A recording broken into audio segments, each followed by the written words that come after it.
Did you ever wonder that where does food goes when you swallow it? So let me answer you today. Namaskar to all dear Kimchi Gyms. My name is Hitakshi Sharma. I study in class 4B. Today my science today topic is digestion. The breaking down of food into simpler forms in our body is called digestion.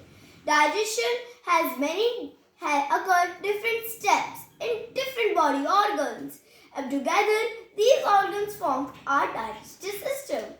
So it all starts from the mouth. There are two types of digestion in the mouth.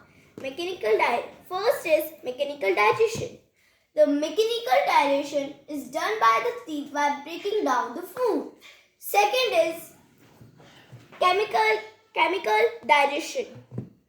One of the saliva's amylase digests the starch.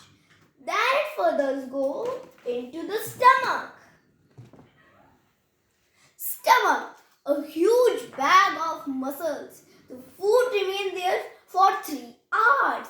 It defends the microbes. And do you know that the food remains in the stomach is called chyme. Then the food goes into the small intestine. Here the digestion happens again. The digestive juices from liver and pancreas digested the food. So the small intestine absorbs nutrients and water from the food and give it to the blood, and blood circulates through the whole body. Here the digestion is complete and further goes away. Thank you.